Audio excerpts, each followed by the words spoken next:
This is a very simple yet effective method to add highly immersive vibration feedback to your sim racing pedals.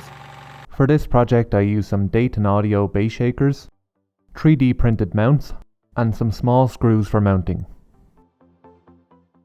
I started off by placing the bass shakers inside my 3D printed mounts, and then securing them.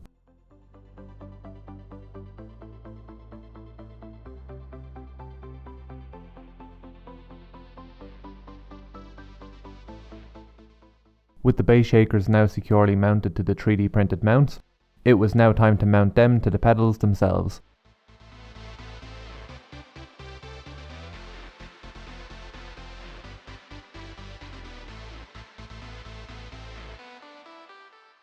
I did also use banana connectors for this project, however for the particular amp that I was using I did not even need them. I simply used these to provide a more secure connection and to be able to disconnect and reconnect the bass shakers more easily.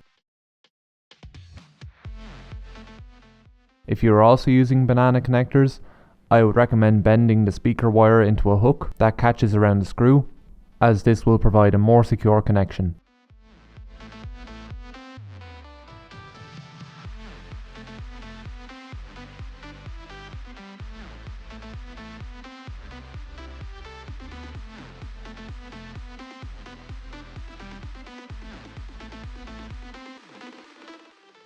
I also printed a small bracket for my amplifier to sit on. Once again, this isn't necessary, it was mainly just to tidy the whole thing up a little bit.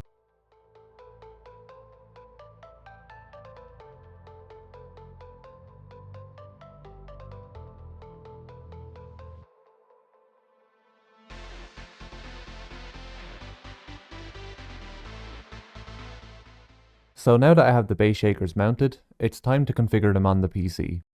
To run the bass shakers, I'm going to be using a program called Simhub. If you don't already have Simhub, you can find it very quickly with a Google search and install it very quickly.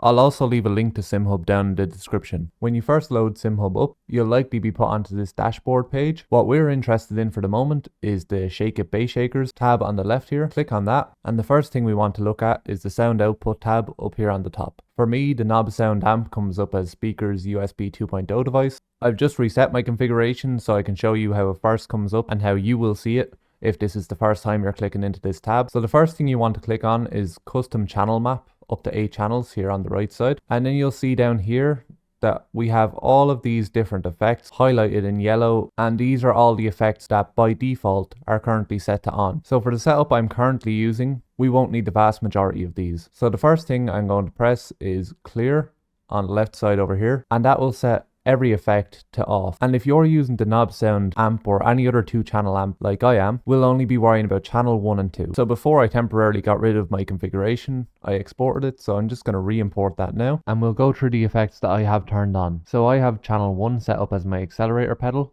and channel 2 is set up as my brake pedal. So on channel 2, my brake pedal shaker, I have ABS active set to on, and I have wheels lock turned on. And then on channel 1, which is my throttle pedal shaker, the only effect I have turned on is traction loss left and right. And that's it. That's all of the effects that I'm currently running on Simhub. I'm still fine tuning some of these settings in Simhub, and maybe I'll change them as I experiment some more with them. But for now at least, I'm definitely finding that this is adding a lot of immersion. So with that said, we're now going to go back up to the top here and click on Effects Profile. And we're going to look at the configurations for those individual effects. So the first thing I've done here to make things a little bit more neat and tidy is added 2 groups. One group for the brake pedal shaker effects and one group for the throttle pedal shaker effects. First we're going to take a look at the brake pedal shaker effects. So I've just left the master sound for the amplifier at 100%. I've then gone and fine-tuned the sound output levels of each individual effect. So for ABS active I have that set at 46%, and I have the frequency that it's outputting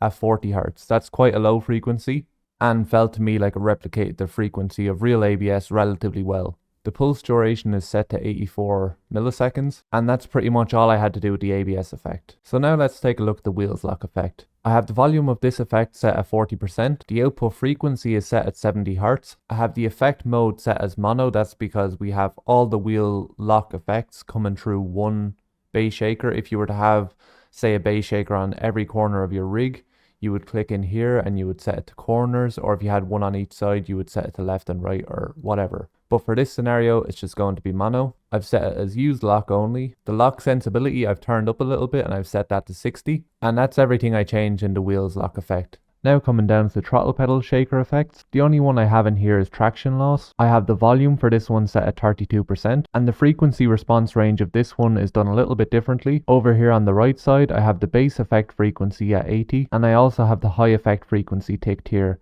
and that's set at 90. Now what that will do in game is, depending on the severity of the traction loss that you experience, Simhub has got a 10Hz range to work with, which just makes the feeling through the pedal a bit more dynamic. On the left side here then, the only thing I've changed over here is the threshold, and I've just raised that to 3, and that was simply to stop all but the very smallest bits of traction loss coming through the bass shaker. Now, this is just what I have set at the moment on Simhub. You're more than welcome to use these settings. However, I would definitely encourage you to tinker around with them, get an understanding of the different settings and what they do, and maybe you'll get it more dialed into your liking. Thanks for watching. Please like, comment and subscribe, and I'll see you in the next one.